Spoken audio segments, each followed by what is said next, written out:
Cuando la restauradora Lucía Ferraz examinó esta fotografía de 1923 en su taller de Sevilla, vio lo que todos habían visto durante un siglo. Una novia con vestido blanco junto a su esposo, ambos serios frente al fotógrafo, como exigía la época. La fotografía había llegado a sus manos dentro de una caja de objetos donados por una familia que vaciaba la casa de su abuela fallecida. Pegada al reverso, una nota escrita con letra temblorosa decía solo: Elena y Mateo, boda, agosto de 1923. Que Dios los perdone a todos. Lucía casi la archivó sin pensarlo dos veces. Pero algo en la postura del novio le llamó la atención. La rigidez del brazo, la forma en que sus dedos sujetaban los de la novia, como si los hubieran colocado allí en vez de haberlos puesto él mismo. Antes de contarte lo que descubrió la restauración, suscríbete, porque lo que vas a escuchar va a cambiarte la forma de ver cada foto de boda antigua que hayas visto en tu vida. Esta no es solo la fotografía de una boda, es la fotografía de una mentira construida por amor a una madre moribunda. La foto llegó al taller de restauración de Lucía Ferraz en marzo de 2022, dentro de una caja sin clasificar, donada por los herederos de una vivienda en el barrio de Triana. Era una fotografía en blanco y negro, de unos 18 por 24 centímetros, montada sobre cartón rígido, típica de los estudios fotográficos sevillanos de los años 20. La imagen mostraba a una joven de unos 22 años, vestida de novia, con velo de encaje y un ramo de azahar entre las manos. A su lado, un hombre de aspecto similar, traje oscuro, postura erguida. Ambos miraban a la cámara con la solemnidad característica de la fotografía de la época. Detrás de ellos, un telón pintado con columnas y cortinas, típico decorado de estudio. En el margen inferior, escrito con tinta ya casi desvanecida, Elena y Mateo Calderón, 24 de agosto de 1923. Lucía, restauradora con 15 años de experiencia en el Archivo Histórico de Sevilla, había visto cientos de fotos de boda de esa época. A primera vista, esta no tenía nada de extraordinario.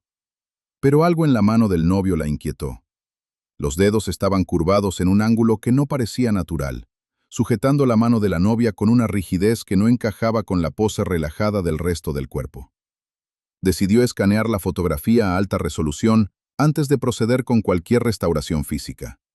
El escaneo, realizado 3 días después con un equipo capaz de capturar detalle a 9600 dpi, reveló texturas invisibles al ojo desnudo. Cada grano de la emulsión, cada arruga del cartón de montaje, cada hilo de la tela del vestido. Junto a Tomás Rueda, técnico de imagen del archivo, Lucía comenzó a examinar la fotografía sección por sección. Empecemos por una vista general, dijo Tomás, ampliando la imagen al 200%. La fotografía es auténtica, del estudio fotográfico Ibarra, que operó en Sevilla hasta 1931. No hay señales de manipulación posterior. Lucía se inclinó hacia la pantalla.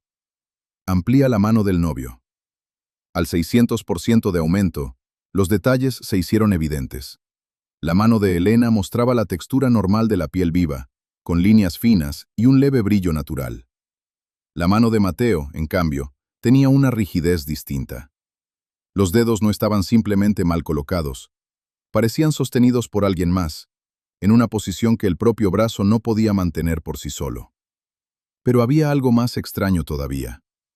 Al ampliar el rostro de Mateo al 1200%, Lucía notó una diferencia sutil en la textura de la piel alrededor de la mandíbula y el cuello, como si hubiera una ligera discontinuidad, casi imperceptible, entre el rostro y el resto de la cabeza. «Esto no es Mateo», murmuró Lucía. «O no es solo Mateo». Lucía pasó las semanas siguientes investigando en el Archivo Histórico Provincial y en los registros parroquiales de Triana. Tras varios días de búsqueda, encontró a la familia Calderón. Mateo Calderón, hijo de un comerciante de telas, había estado comprometido con Elena Soto desde 1921. La boda estaba fijada para el 24 de agosto de 1923 en la iglesia de Santa Ana. Pero los registros del Hospital de la Caridad mostraban algo que detuvo a Lucía en seco. Mateo Calderón había muerto el 19 de agosto de 1923, 5 días antes de la boda, tras una caída de caballo durante una partida de caza en el campo. La fotografía estaba fechada el día exacto de la boda, 5 días después de la muerte del novio.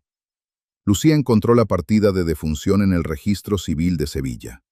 Causa de muerte: traumatismo craneal por caída de caballo. Edad: 24 años. Pero entonces, ¿quién aparecía en la fotografía junto a Elena? La respuesta llegó al revisar el censo parroquial de 1920. Mateo Calderón tenía un hermano gemelo, Tomás Calderón, 2 minutos menor, trabajador en los astilleros del Guadalquivir, que hasta ese momento no había aparecido en ningún documento relacionado con la boda. Lucía encontró un artículo breve en el periódico El Correo de Andalucía, fechado el 26 de agosto de 1923. Tragedia y celebración en la familia Calderón. La boda de la señorita Elena Soto se celebró conforme a lo previsto, a pesar de las recientes desgracias familiares. La ceremonia, íntima y emotiva, contó con la presencia de los allegados más cercanos. No mencionaba la muerte de Mateo. No mencionaba ningún cambio de novio. El periódico hablaba como si nada extraordinario hubiera ocurrido. Lucía buscó entonces si quedaba algún descendiente vivo de la familia Calderón o Soto. A través de los registros parroquiales, llegó hasta Carmen Rueda, de 87 años, nieta de Tomás Calderón, que aún vivía en Sevilla. Cuando Lucía la llamó y le explicó lo que había encontrado en la fotografía, hubo un largo silencio al otro lado del teléfono. «Esa historia la conocía mi abuelo Tomás», dijo finalmente Carmen. Nunca habló de ella con orgullo, hablaba de ella con culpa. Según el relato que Carmen había escuchado de niña, la madre de Elena, doña Remedios Soto, llevaba meses gravemente enferma de tuberculosis. Su único deseo antes de morir era ver casada a su hija. Cuando Mateo murió 5 días antes de la boda, los médicos le habían dicho a la familia que doña Remedios no llegaría a fin de mes. Elena, devastada por la doble tragedia, no quiso decirle la verdad a su madre. Le pidió a Tomás, el hermano gemelo de Mateo, que ocupara su lugar el día de la boda, solo por esa tarde, solo para que su madre pudiera verla casada antes de morir. Lucía localizó en el archivo parroquial una carta conservada entre los papeles personales de Tomás Calderón, donada al archivo municipal por su nieta en 1998. La carta, fechada en 1971, decía: «Elena me lo pidió de rodillas. Me dijo, solo esta tarde, solo para que mi madre cierre los ojos en paz creyendo que todo salió bien. Yo acababa de enterrar a mi hermano. Llevaba su mismo traje porque era el único que teníamos en la familia, ajustado a mi cuerpo por mi madre la noche anterior, entre lágrimas. Me peinaron como a él. Me dijeron cómo debía sostener su mano, porque temblaba tanto que temían que se notara. Caminé hasta el altar siendo Mateo, ante un cura que no sabía la verdad, ante vecinos que tampoco la sabían, ante una madre enferma que solo quería ver feliz a su hija una vez más antes de morir. Después de la fotografía, me quité el traje de mi hermano muerto y volví a ser yo mismo. Pero algo de aquel día nunca volvió a su sitio. Me casé con Elena, de verdad, 2 años después. Ella nunca me dijo si lo hizo porque me quería a mí o porque yo ya había ocupado, aunque fuera por una tarde, el lugar de mi hermano en su vida. Nunca se lo pregunté. Algunas respuestas duelen más que la pregunta misma. Doña Remedios murió en paz 11 días después de la boda, convencida de que su hija se había casado con el hombre correcto. En cierto modo, así fue. Lucía cerró el documento con las manos temblando. La fotografía no era una mentira cruel. Era el último regalo de una hija a su madre moribunda, construido sobre el dolor más profundo, la pérdida de un hermano, sostenida por otro hermano que aceptó desaparecer dentro del recuerdo del muerto durante una sola tarde. Cuando Lucía mira ahora la fotografía ya no ve un engaño. Ve a un hombre que se vistió con el duelo de su propia familia para regalarle paz a una mujer que se estaba muriendo. Ve una hermana de cariño que aceptó casarse, 2 años después, con el hombre que una vez la sostuvo de la mano fingiendo ser otro. La fotografía permanece hoy en el Archivo Histórico de Sevilla, catalogada con su historia completa adjunta.